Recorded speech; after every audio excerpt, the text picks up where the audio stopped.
est aujourd'hui a sûrement été pensé hier, a sûrement eu un point de départ, a sûrement eu des personnes qui ont œuvré en arrière-plan et a sûrement eu un impact. Le groupe des élèves et étudiants des assemblées de Côte d'Ivoire ont abrégé le GIADSI. Aujourd'hui, 40 ans d'existence, 40 ans de parcours, quel héritage! Alors, chers Mabou chez GIADIS, d'ici d'ailleurs, je suis très heureuse de vous retrouver dans notre émission Parlons-en. Aujourd'hui, notre sujet du jour s'articule comme suit. Après 40 ans d'existence du GIADSI, quelle perspective? Joyeux anniversaire, heureux anniversaire, nos vœux sont sincères pour ton anniversaire. Et notre invité du jour n'est personne d'autre que notre giga-président, le président en exercice de notre mouvement, le président Lionel Anissé Ombra, qui nous fait l'honneur d'être sur notre plateau. Alors, Président, merci de nous honorer de votre présence en ce jour. C'était un plaisir pour nous. Alors, nous disons encore Shalom, Président. Shalom, encore félicité. Merci. Bien pour nous. D'accord. Quelque chose à dire avant qu'on ne continue, Président? Bon, déjà, c'est de dire un très merci à la direction NTIC et par-delà la chaîne GIADIS Télévision qui offre cette mécane aux aînés, mais aussi à nous de pouvoir nous exprimer, de pouvoir voir ce mouvement dans toutes ses activités, toutes ses facettes, et cela pour la gloire de Dieu. Amen. Alors là, nous passons à présent aux grands aspects de notre émission. Dans le grand 1, nous parlons de la naissance du GIADSI. Au grand 2, nous parlerons des difficultés rencontrées dans le fonctionnement de notre mouvement. Au grand 3, nous parlerons du projet actuel du GIADSI. Au grand 4, nous parlerons bien évidemment de la rentrée missionnaire et au grand 5, la célébration du quarantenaire. Et nous assisterons à une conclusion, un mot de fin, on dira, du président. Alors, encore Shalom, Président. Merci. Voici le décor planté et nous passons sans plus tarder aux différentes questions. Alors, Président, nous aimerions savoir quelles ont été du moins les conditions de naissance de notre mouvement, le mouvement auquel nous sommes très fiers et heureux d'appartenir, en l'occurrence le GIADSI.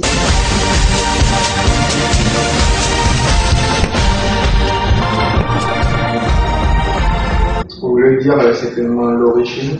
Alors déjà, il faut savoir que le groupe des élèves et étudiants des Assemblées de Dieu de Côte d'Ivoire qui nous fait cette grâce, j'allais dire le canal par lequel le Seigneur nous fait grâce, de pouvoir aujourd'hui exercer en tant que premier leader de ce mouvement, président du bureau exécutif national, est né le 15 novembre 1979 au campus UNICEF à Cocody. C'est dans un campus universitaire. Et il est né des suites, j'allais dire, d'un problème beaucoup plus spirituel, d'une appréhension sur comment appréhender le Saint-Esprit. Voilà, je veux dire, bien sûr que nous étions, ce sont nos pionniers d'alors, nous étions en 1979, et un peu plus en amont, dans un groupe qu'on appelle le groupe biblique universitaire. Oui, le groupe universitaire. C'est ce groupe-là qui, bien sûr, avec le partage, la méditation, l'exhortation de la parole de Dieu, se retrouve sur les campus universitaires. La croissance spirituelle des hommes. Exactement. Et alors ce groupe réunit en son sein différentes communautés, différents aussi frères et sœurs, et ce qui va faire que les limites étaient de ne pas pouvoir parler en langue, puisque le parler en langue à l'époque, qui est le signe distinctif du Saint-Esprit, qui est la marque de notre mouvement de pentecôtistes nouveau temps, c'est que, bien sûr, plusieurs, j'allais dire, communautés en son sein n'avaient pas cette appréhension et cette claire visibilité par rapport au Saint-Esprit. Donc, à ce moment-là, lorsque, au cours des réunions, il fallait prier, ou encore lorsqu'il fallait, j'allais dire, exprimer les dons spirituels, il y avait un problème. Nos frères avaient des problèmes, ils étaient tiraillés, on va dire ainsi. Il y avait une restriction. Tout à fait, vous avez bien suivi.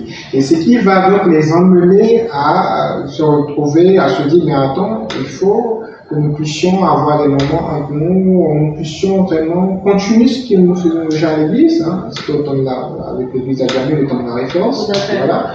Et il faut que nous puissions, voilà, prier, bien sûr, s'exprimer, parler en langue, avoir les dons spirituels bien exprimés.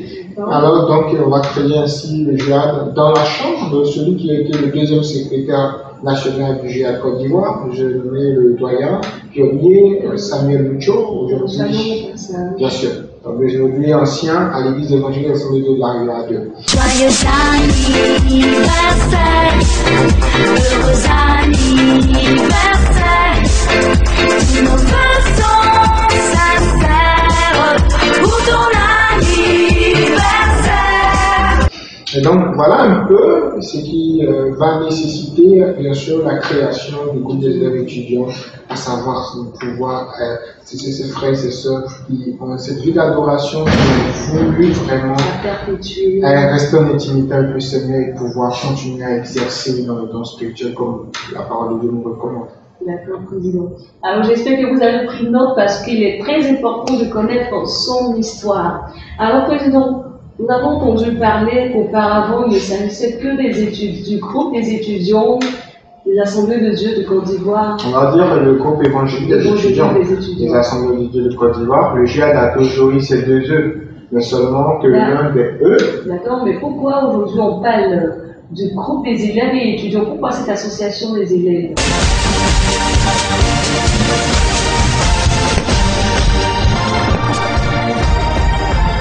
Alors déjà, il faut comprendre que en 1979, comme je l'ai dit, pour le groupe biblique universitaire où nous étions, cela concernait que les étudiants. C'était le cadre universitaire. Justement. Donc le besoin ici, c'est de pouvoir refaire regrouper tous les étudiants qui abordent notre sens et provenant de l'église Assemblée de Dieu sur les campus universitaires pour garder la flamme et prier. D'autant plus que vous savez, l'université implique différentes théories et dogmes qui peuvent faire évader, qui peuvent, j'allais dire, empêcher la foi et faire dérailler complètement.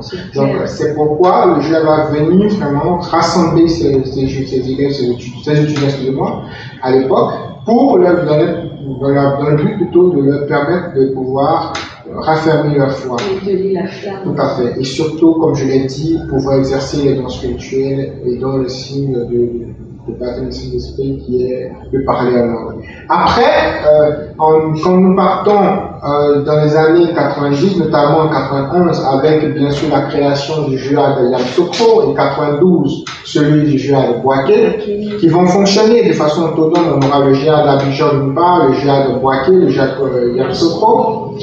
Et nous avons unifié dans les années qui vont suivre en 87-97 sur le mandat du président Thierry. Il va avoir ce besoin de unifier, de passer en régime présidentiel. Et le secrétaire le président, le secrétaire de Brian Thierry, Tralin, nous saluons au passage, il deviendra le président en 96-97, je crois, le président du groupe des élèves et étudiants, du groupe des élèves évangéliques des Assemblées de Dieu de Côte d'Ivoire. On n'est pas encore élèves étudiants. C'est le groupe des étudiants, des évangéliques étudiants de l'Assemblée de Dieu de Côte d'Ivoire. Je fais cette rectification. C'est seulement en 98, c'était 98 et 99, sous le mandat du président, d'alors le président Kwaku Justin, voilà, aujourd'hui médecin de profession, que nous allons inclure les élèves. Pourquoi? Parce que un étudiant, avant d'arriver au niveau universitaire, avant d'être étudiant, il est d'abord élève. Il est au primaire, il y avait le collège et le lycée. Donc il faut, comme on l'a dit, permettre à ce que l'élève d'alors soit bien suivi. D'autant plus que la laïcité, hein, qui est fondement de notre constitution depuis 1960, passant à celle de 2000 et avec 2016, vous parlez de la constitution, ne permettait pas à ce qu'une communauté chrétienne puisse avoir des activités, mener sa activité, tout ça à l'école. Voilà. Donc il fallait bien sûr un corpus d'élèves étudiants qui, bien sûr, s'adossait au fondement de la doctrine des Assemblées de Dieu, pour la doctrine dans laquelle nous croyons, c'est une doctrine inspirée par la parole de Dieu, pour bien sûr faire, j'allais dire, ce groupe-là, le GIAD, un groupe préférentiel. Donc là, voilà un peu ce qui va nécessiter de, j'allais dire, d'inclure les élèves étudiants, le suivi de nos frères et nos sœurs impliqués cela. Donc on va devenir en 48, vous avez bien suivi, groupe des élèves et étudiants, et non pas des étudiants, groupe des élèves et étudiants des assemblées de Côte d'Ivoire. Alors je dirais que c'était très bien pensé au GIADC, hein, d'associer en fait les élèves, voilà, cette œuvre, parce qu'il faudrait que depuis le bas âge, nos petits frères déjà aient cette flamme qui bouillonne en eux, et arriver à l'université, la tâche est plus facile pour eux. Alors, Président, à présent, nous aimerions savoir quelle est la particularité de ce département comparativement à la GIADC.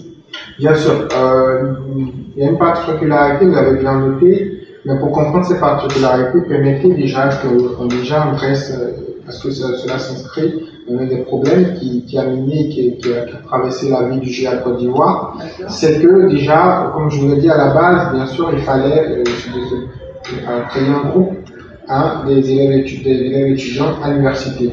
Donc, ce qui veut dire déjà, quelle va faire la particularité? La première particularité, par rapport aux autres groupes, déjà pas par rapport à la JAD, c'est que c'est ce groupe-là qui va reconnaître la présence du Saint-Esprit, le parler en langue, bien sûr, et l'expression des dons spirituels qui sont la marque des pentecôtistes. On va être beaucoup de prières qui sont là, etc. plutôt. Mais ensuite, il faut pouvoir accepter le GIAD dans la famille des assemblées de Dieu. Cela n'est pas facile. Parce qu'on a parlé, pour certains, de bicéphalisme par rapport à la GIAD. Et c'est là vient la particularité du GIAD. Parce que pour certains, le GIAD viendrait comme une autre jeunesse. Donc, cela pourrait dominer la jeunesse de toute sa quintessence. Alors, ce qui n'est pas forcément exact. Donc, il fallait faire comprendre d'abord ce que le GIAD véritablement. Et Dieu merci, nous avons eu des hommes de Dieu assez disponibles, assez vraiment une bonne écoute, dont le docteur Séribouana Le Polinaire, le docteur Adam Lagabo. Exactement. Aujourd'hui, comprenez une chose. La laïcité de notre pays, c'est-à-dire suite à la Constitution, je parle de la Constitution, depuis 1960, passant par celle de 2000, à celle de 2016, ne permet pas à une corpus, à une communauté, voilà, de pouvoir avoir ses activités dans les lieux étudiantins scolaires. Donc, qu'est-ce qu'on va faire? On va se dire que l'étudiant, lorsqu'il quitte l'église, ou l'élève, lorsqu'il quitte l'école le dimanche, a besoin de maintenir sa foi, d'autant plus qu'il passe près de 6 jours aujourd'hui à l'école pour les confessions universelles. Voilà. Et il n'a que le dimanche seulement. Donc, qu'est-ce qui prouve qu'il continue sa vie? Comment il sera intégré? Et comment il sera édifié? Et comment il pourrait être même témoin du Christ? On n'est pas témoin à l'église, on est témoin dans le monde. Alors, qu'est-ce qu'on va faire? On va donc décider de se réunir dans le GIAD. D'abord, intégrer l'élève, le maintenir à travers l'éducation, l'édification. Et là, maintenant, on va permettre à ce que des hommes de Dieu, des pasteurs et des ceux-là, des hommes assez avertis, viennent pouvoir enseigner la parole de Dieu. C'est ce qui se fait également. Et par la suite, bien sûr, il faut penser être un témoin du Christ. Donc, dans notre univers, sur les bancs, là nous sommes dans une école, donc sur les bancs, nous maintenant témoignons de par notre vie, de par les activités du Seigneur Jésus-Christ. Là, le GIAD est à l'école. Le GIAD est donc l'ambassadeur qui prône bien sûr la parole de Dieu, la bonne nouvelle à l'école. Donc voici un peu l'une des particularités, c'est-à-dire déjà notre univers c'est l'école, voilà. Déjà il faut continuer ce que la jeunesse fait, ce que les différents départements font à l'église, comme deuxième particularité à l'école, et déjà en trois, c'est que la constitution de notre pays étant marquée par la laïcité, il faut bien sûr un groupe à l'école, un groupe indépendant. Alors là, le GIAD de la réponse à ce problème. Tout à fait. D'accord. Alors, Président, nous sommes actuellement au deuxième point de notre émission, les difficultés rencontrées dans le fonctionnement de notre mouvement. Alors, nous savons que, comme tout mouvement, il est vraisemblable que le GIAD ait connu des moments de latence, de difficultés. Alors, est-ce que vous pouvez nous éclairer un peu sur ces difficultés? Alors, pour parler de difficultés, sachez qu'on distingue trois périodes. On a la période, bien sûr, de naissance, de jeunesse du GIAD Côte d'Ivoire. Ensuite, on a celle de la grande lutte. Et ensuite, celles que nous connaissons aujourd'hui, parce que les difficultés elles sont là. Je préfère penser déjà, je l'ai déjà mentionné, déjà les difficultés avec la jeunesse, avec le GPU, la jeunesse également. Même avec les autorités Tout à fait. ecclésiastiques. Mais on parle plus des problèmes qui sont encore un peu latents. Vous savez que la crise, les différentes crises que la Côte d'Ivoire a connues, a créé des difficultés de mobilisation, de rassemblement au JUAD.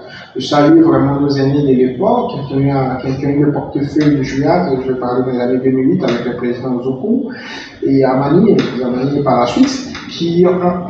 Cela a été difficile, mais il fallait réussir à gagner. Et vous savez que dans ce tremplin de la crise, beaucoup ont viré, ont perdu la foi, etc., etc. Il y a eu même des pertes humaines. Donc, pour tout vous dire, c'est ces difficultés que nous avons eues à cette époque. Et aujourd'hui, nous connaissons une difficulté, c'est qu'aujourd'hui, on a une JIAD qui a passé le relais, des générations qui ont passé le relais, à des générations un peu plus jeunes, des générations qui n'ont pas fait le combat de 1979 ou encore de 90, voilà, de cette suivi et qui, en l'absence d'archives, voilà, et qui ont besoin d'être assez instruits pour pouvoir mener à bien le bateau. Voilà. Tout à fait. Et nous avons eu la grâce d'intégrer le GIAD en 2006-2007, voilà, pour qu'on arrive un peu à pouvoir, mais encore il faut, voilà cela. En deuxième lieu, le problème du GIAD a toujours été un problème financier. Vous savez que notre modèle financier est assis sur une quote-part. Je ne vais pas trop m'attarder dessus, mais le problème financier est l'un des problèmes qui nous empêche de pouvoir nous étendre. Et en troisième lieu, c'est le problème lié bien sûr à tout ce que tout le monde connaît aujourd'hui, c'est le problème de pouvoir avoir un patrimoine immobilier, et j'en parlerai dans le projet, pour permettre au JUAD ou même à n'importe quelle structure universitaire de pouvoir continuer ses activités librement. Donc on a déjà ces trois problèmes, et la disparité bien sûr de l'intérieur du pays, nos frères de l'intérieur du pays qui font un boulot, il faut le reconnaître, mais qui souvent sont confrontés à des difficultés, à des oppositions, à certaines difficultés sur le terrain qui ne leur permettent pas. Et en dernier lieu, il faut savoir que le problème auquel on est appelé aujourd'hui à s'attarder, c'est le problème de la transmission de la jeunesse. Avant, on pouvait avoir une personne qui a 30 ans qui est encore au JIAD, mais aujourd'hui, les JIADistes, quelqu'un qui a 14 ans, quelqu'un qui a 15 ans, quelqu'un qui a 16 ans, 17 ans, a fini des études à 24-25 ans, ou à 30 ans maxi. Comment faire pour quelqu'un qui n'a pas reçu encore le baptême d'eau, et de pouvoir gérer le JIAD et toutes ces choses? Comment faire pour pouvoir faire une transmission? Quelqu'un qui est en terminale à l'intérieur du pays, qui doit gérer le JIAD pendant 2 ans, alors que ce serait lui dit de reprendre sa place, c'était impossible. C'est-à-dire qu'il faut qu'il aille à la première. Donc toutes ces conditions, on mérite beaucoup plus de réflexion. Les présidents, après le baccalauréat qui viennent sur Abidjan, ça fait une inconstance. Une inconstance. Vraiment. Nous prions le Seigneur qu'il vienne à notre secours. Alors, Président, nous entendons souvent parler de cellules dans les écoles, dans les universités, dans les collèges, les lycées. Nous aimerons savoir quel rôle est-ce qu'ils jouent effectivement, puisqu'il y a déjà les cellules au niveau de la jeunesse. Exactement. Déjà à la maison, il y a les cellules de prière, mais dans les quartiers, on dira. Alors, quel est le rôle fondamental que jouent ces cellules-là?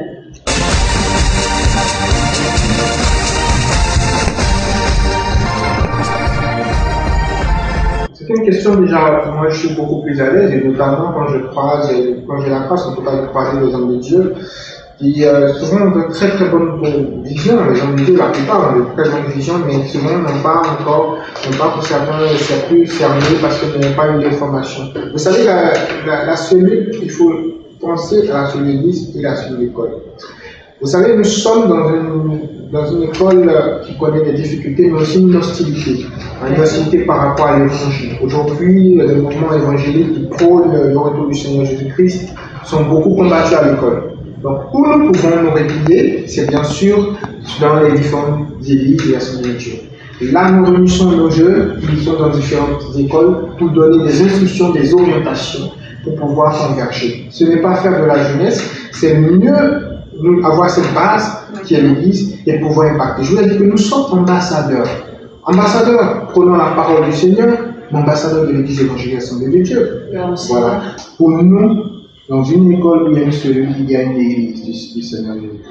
Voilà. Et on voit par moment des évangélisations qui sont réalisées avec ces cellules-là dans les écoles. C'est très bien, en tout cas, que le Seigneur nous bénisse. Merci. Alors, Président, en 40 ans d'existence, quels sont les acquis physiques et spirituels que nous notons avec le GLC? En 40 ans, tout n'a pas été facile. En 40 ans, les acquis, c'est d'abord la notoriété d'être un mouvement sérieux qui a produit des cracks aujourd'hui qui sont des aînés, des dévanciers qui sont dans la vie active. Voilà. Est-ce que vous pouvez nous donner quelques noms? Il y en a beaucoup dans le domaine de la médecine, nous avons des médecins, vous avez même au journal de la télé, la première chaîne, vous avez Marie-Laure Beau, qui est au niveau du GIA Poitiers. Vous avez aujourd'hui au niveau de la Cour suprême, le Marianne Zahiri, qui est Sébastien. Vous avez beaucoup de leaders, beaucoup de leaders qui sont sortis du GIA, d'autres qui ont été membres, d'autres qui ont été responsables, qui ont été vraiment à l'école du GIA, qui ont été éprouvés à l'école du GIA, parce que la mission du GIA, ça n'a rien à voir avec la jeunesse de l'église. Le GIA s'est confronté aux moyens financiers, confronté à l'hostilité, menacé par les instituteurs, par les professeurs. Il faut bosser en même temps. Quand vous sortez du GIA, vous êtes un responsable assez accompli, on le voit, ils sont dans la vie active. Ça, c'est un acquis physique. Parce que la ressource humaine est très importante. Aujourd'hui, nous pouvons nous appuyer sur ces ressources pour pouvoir aller demain. Et c'est grâce aussi à ces ressources que nous sommes là. Donc déjà, le deuxième acquis, c'est nous. Nous qui sommes là aujourd'hui, nous sommes l'héritage qu'ils ont laissé. Donc il y a déjà ce acquis physique. Après, l'acquis spirituel. Spirituellement, c'est un mouvement aujourd'hui qui vit une autre transition. Nous avons vécu des transitions d'éveil spirituel. Aujourd'hui, nous parlons plus de réveil, pas pour nous, le réveil dans toute sa dimension. Le réveil dans divers domaines. Donc, spirituellement, c'est les évangélisations qui sont faites, encore, qui continuent. Nous agrandissons, nous sommes à la 25e région, qui est la région de Dananais. Bien sûr, nous allons passer à la 26e avec la région d'Annie-Binecro, que je vais ouvrir le mois prochain.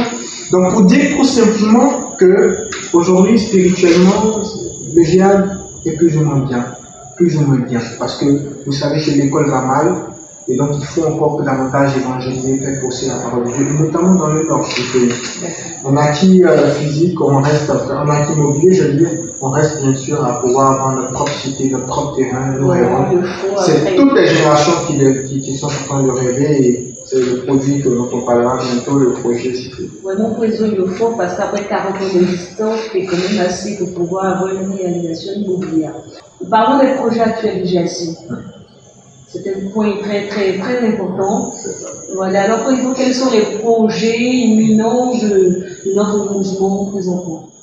Donc, il parle de réveil, il parle de projets assez porteurs, d'accord? Et le GIA n'en a pas beaucoup. Pourquoi? Le GIA a quelques projets, notamment un projet. Il y a un projet qui a traversé le temps. Je vais parler du projet cité, parce que tout à l'heure, vous avez même pu constater qu'après 40 ans, nous n'avons pas encore de cité, de terrain qui nous appartiennent. C'est vrai qu'aujourd'hui, nous avons le terrain de Talois, le terrain de Korobo, mais pas encore de bâtisse. Alors, donc aujourd'hui, nous avons sous, bien sûr, inspiration de ce qui a été fait par le passé, proposé depuis l'AG de 2019, le projet avec un GABA bâtissons les cités GIA de Côte d'Ivoire, qui est en réalité un projet qui comporte 3 gros programmes. Je parlerai tout à l'heure. Donc, le but pour nous, c'est de passer soit dans un court terme à une location-gestion, dans un moyen terme, bien sûr, à ce que nous appelons ces cités, ces tabernacles qui sont déjà là, placer les tabernacles, monter les murs, et dans un long terme, c'est l'achat des terrains, la construction dans des zones. Donc, c'est 3 gros programmes, voilà. Donc, c'est pourquoi nous disons avec notre GABA, ou avec un GABA, bâtissons les cités GIA de Côte d'Ivoire. Donc, c'est un peu cela. Alors, pourquoi un GABA? Vous allez me dire. Un GABA parce que c'est tout un symbole. Aujourd'hui, l'étudiant, tout élève étudiant, ce qu'il partage le plus, que ce soit le GABA vu dans la gratuité vendue chez les hommes ou chez les femmes, pour nous c'est le GABA. Alors l'idée pour nous, c'est de mettre 500 francs à part chaque mois, sur 2 ans. 2 ans d'abord pour voir. Pas que le projet dure 2 ans, non. Le projet doit s'établir sur une dizaine, sur 10 ans. C'est un projet de sur 10 ans. Mais un projet qui va être planifié au fur et à mesure. C'est tout un grand programme, je l'ai dit. Donc, l'objectif pour nous, c'est de collecter durant au moins 2 ans la somme de 500 francs sur les 2 ans par donateur. Voilà. Alors, donc, comme je le disais tantôt, il y a dans ce projet vraiment assez ambitieux 3 grands points. D'abord, le court terme. Le court terme, il vient pour directement répondre à un besoin. On a déjà des journalistes, on a déjà une demande des élèves, des étudiants, même des parents qui nécessitent des logements décents. Là où il y a la vie du JEAD. Parce que vous savez que depuis dans le temps, le JEAD a toujours réussi à édifier, à encadrer les élèves étudiants à partir des cités JEAD.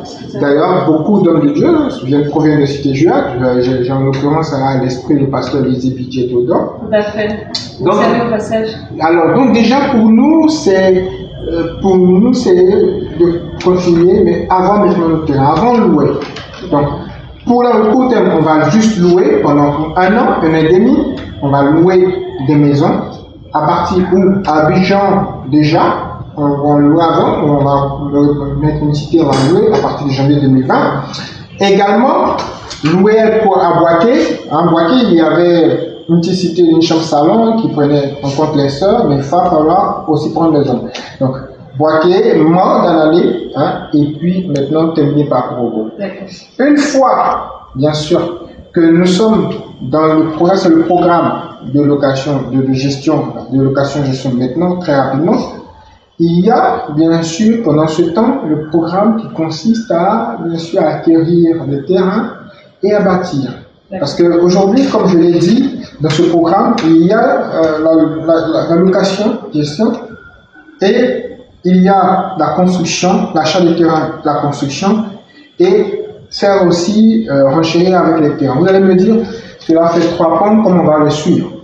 Alors, sachez tout simplement que ce projet, c'est 3 programmes, mais qui s'exécutent dans des villes différentes. Je vous prends Abidjan. À Abidjan, nous aurons le court terme à partir de janvier déjà avec la location d'une cité et le début de la construction d'une cité. C'est différent. La location-gestion, on loue chez un particulier, un privé, on loue une maison, on permet à ceux qui en ont besoin puissent habiter là, mais à la construction, bien sûr, mais pour la construction, on est en train d'établir notre business plan qui sera prêt d'ici dans 1 semaine à 2 semaines selon notre conseil projet technique. Et ce projet technique va être remis on va faire un appel d'offres au niveau des opérateurs et quitte à avoir un contrat de construction avec l'opérateur et nous permettre de passer une construction. Pendant ce temps, nous continuons à collecter nos 500 francs qui vont nous permettre, bien sûr, de désintéresser les différents créanciers que nous avons. Ça, c'est pour le programme Abidjan. Vous voyez que dans ce programme, on a à la fois la location-gestion et la construction. Voilà. Pour celui de Daloa, qui nous intéresse comme celui de Korogo, ils vont faire l'objet de notre business plan et avec des opérateurs, par exemple nos aînés, qui sont là également. Donc, c'est généralement des business projets, des business plans qui seront établis, bien évalués par des conseils projets avérés, des professionnels, et qui seront soumis, voilà. D'accord. Alors, Président, on va aller plus rapidement parce que le temps court après nous. Alors, pourquoi particulièrement le Garba? Pourquoi ne pas avoir choisi autre chose le Garba?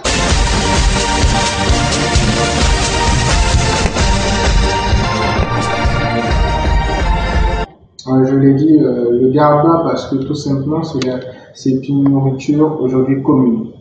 D'accord, Ensuite, c'est une nourriture que tout élève étudiant depuis l'intérieur du pays déjà consomme. Tout à fait. Tout le monde ne voit rien en dire. Voilà, sous différentes formes. Mais pour l'élève étudiant, le GABA est vraiment très important. Voilà, parce qu'avec le GABA, vous ne mangez pas toute la journée, on fait le cacao, tu manges ton GABA le soir, tu tiens tranquille. Donc vraiment, c'est cela. Donc c'est pour nous dire, oui, on mange tous les jours les GABA par jour. C'est peu, on est-ce que le GABA représente quoi? 500 francs.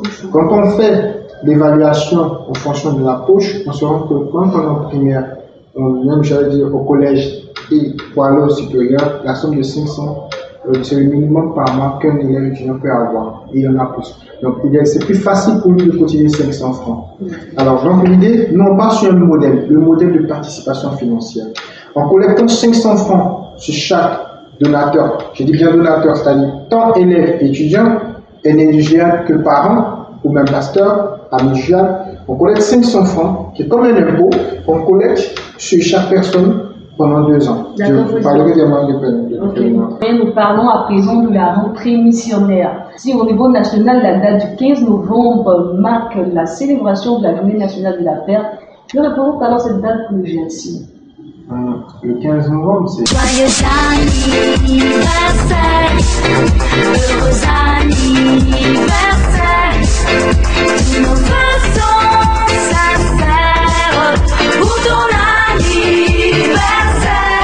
Pour nous, si le monde parle de la paix, il faut la paix du Christ. Mais chez nous, la paix du Christ provient avec le canal du JAD à l'école, parce que le JAD est né le 15 novembre 1979.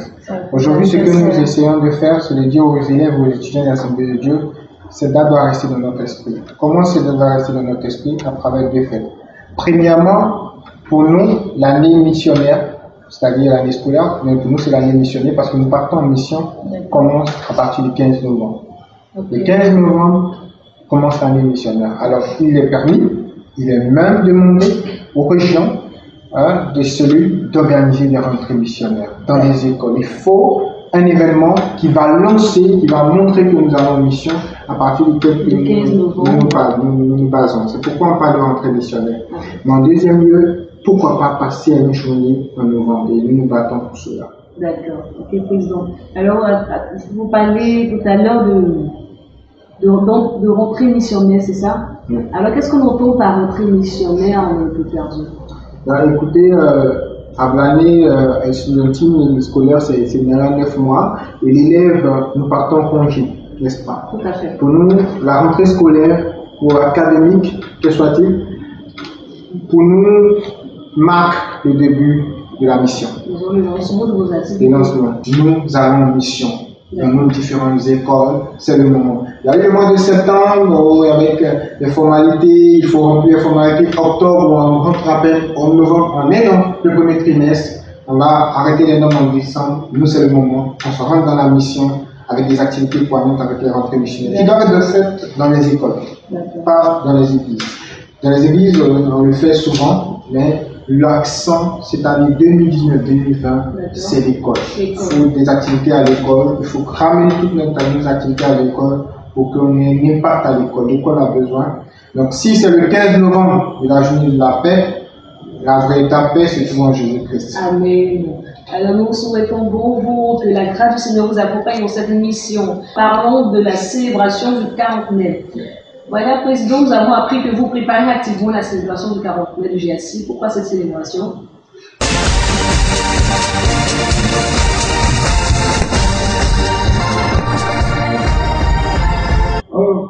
Il faut dire que c'est très important. 40 ans, nous n'avons pas été en 1979, je suis trop jeune pour 1979, mais il faut dire tout simplement qu'il y a une nécessité. 40 ans après, 40 ans c'est l'âge, j'allais dire, d'une certaine maturité. C'est une question de maturité. 40 ans, c'est un âge à partir duquel on se dit qu'on devient adulte. 40 ans, c'est un âge de responsabilité. Tout à fait. À 40 ans, qu'est-ce que nous avons fait? Qu'est-ce que nous sommes en train de faire? Est-ce que cela est assez efficace sur le champ missionnaire? Et demain, qu'est-ce qui va se faire? Donc, 40 ans, il faut marquer un pas. Il faut le célébrer durant 40 années. Disons, durant plus d'années plutôt. Pourquoi? Parce que le Seigneur, jusqu'ici, nous a secourus. Il nous a gardés, nous protégés. Il nous l'a fait, toutes ces générations. Il a outillé le jihad. Il faut lui rendre toute la gloire. Et c'est pourquoi, tout à fait. C'est pourquoi nous avons décidé de célébrer les 40 ans. Comment? Durant toute l'année. Durant toute l'année, nous allons célébrer les 40 ans à travers diverses activités.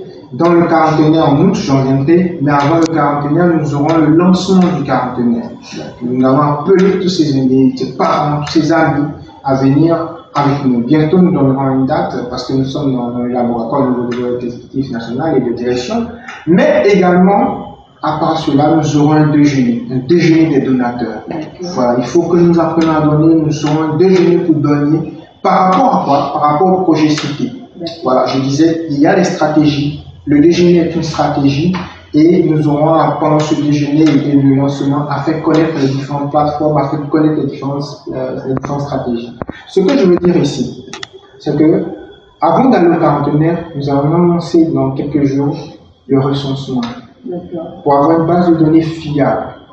Il ne s'agit pas, bien sûr, il ne s'agit pas pour nous de faire un dénombrement, mais il s'agit pour nous de savoir comment adapter les actions. Comment nous sommes pour pouvoir adapter nos actions sur le terrain et pour pouvoir également rendre ce projet efficace et viable. Donc, il dépend d'une base de données. Nous allons lancer, bien sûr, un recensement qui sera couplé, bien sûr, à la collecte. Voilà. Donc, après cela, nous dirigeons du 12 au 16, retenez bien cette date, du 12 au 16. 12 au 16. Août 2019. 2020. 2020, voyage, 2020. Je veux rester en 2019. Non, on va on va partir en 2020. Alors, dans le 12 au 16 août 2020, nous aurons le quarantenaire, la célébration du quarantenaire de GIAD Côte d'Ivoire. Alors, président, à ce quarantenaire, quelles sont les personnes qui sont attendues? Il faut les 40 ans du GIAD. Tous ceux qui ont fait les 40 ans du GIAD. Vous allez déjà le voir avec le lancement. Aujourd'hui, il y a les activités, tout ce qui est mis comme course auprès des aînés et tout ça. Il faut qu'on puisse voir de 1979 toutes ces générations. C'est toute une génération. Voilà. Et retenez ce thème, ce beau thème du quarantenaire, c'est l'école, notre champ missionnaire, hier, aujourd'hui et demain. C'est pour dire pour nous, hier, aujourd'hui et demain, toutes ces générations doivent se réunir. Hier, aujourd'hui et demain, qu'est-ce que le Seigneur a fait? Il a fait pour nous émérer lesquels il faut que ces générations, il faut que nous tous nous puissions connaître. Il faut que cette mémoire soit reconstituée. Et à ce effet, nous sommes en train de préparer un projet de reconstitution de la mémoire qui sera présenté au quarantenaire. Donc, pour nous, du 12 au 16, ça sera tous les élèves étudiants, tous les parents d'élèves étudiants, tous nos dévanciers aînés, les grands dirigeants, les pionniers du GIAD, mais aussi les pasteurs, les autorités et bien sûr les mouvements d'associations sœurs que sont la GIEC, la jeunesse catholique. Et nous avons la CEPSI, les protestants, le SEMA, et bien sûr qui sera avec nous, et certainement peut-être le CELU très bientôt. D'accord, président, mais il y a quand même des personnes qui sont pas GIADistes, mais qui aiment quand même ce mouvement, ils sont déjà dans la vie active, mais qui aiment quand même, est-ce qu'ils sont habilités à être ce programme? Bien sûr, d'autant plus, bien sûr. Il sera ouvert à tout le monde parce que la mission doit intéresser tout le monde. Nous nous sommes appropriés, c'est un fardeau que nous avons depuis 1979, mais la mission, elle doit concerner tout le monde. Donc tous ceux qui sont acteurs de la mission, tous ceux qui aiment l'école, seront invités, même les reines, les ministères, les gouverneurs de la ville et des villes seront invités. Ce sera un événement vraiment assez intéressant. Ce sera vraiment une célébration. Alors là, vous êtes invité, vous n'avez pas d'occasion pour montrer cet événement. Alors nous sommes malheureusement ou heureusement à la fin de notre émission. Nous allons à présent écouter le mot de fin du président concernant déjà les difficultés que rencontre le GIAD, concernant les projets et donner un mot de fait aux différents GIADistes qui nous suivent. Président, vous avez la parole. Merci.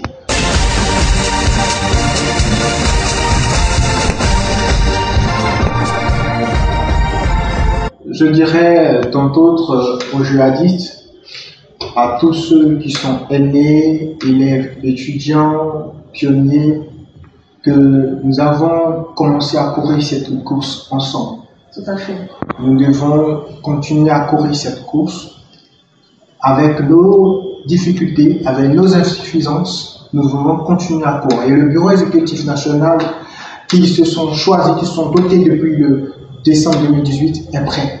Nous sommes prêts pour le quarantenaire, nous travaillons sans relâche et ensemble faire réussir cet événement.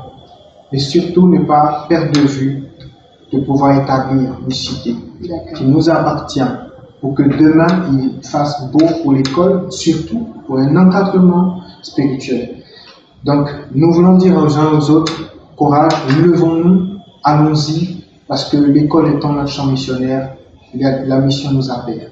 C'est mon message. Ok, le Seigneur a besoin de toi, il a besoin de moi pour gagner des âmes à l'école. Alors, d'ici là, nous vous disons à très bientôt. Christ est merveilleux.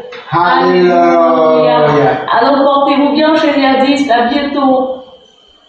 Ne rate plus rien de nos émissions, abonne-toi vite.